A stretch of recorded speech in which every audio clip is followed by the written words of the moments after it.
За громкий храп соседа теперь вы получите компенсацию. Эксперты напоминают, если шумоизоляция не соответствует нормам, виноват застройщик. Стены должны выдерживать 41 дБ, а двери — 30.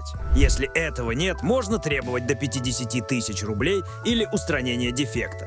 Жалобу стоит подать в Роспотребнадзор, а при необходимости — в суд. Информация основана на санитарных нормах и разъяснениях специалистов рынка недвижимости. Подпишитесь, чтобы не пропустить самое важное о рынке жилья.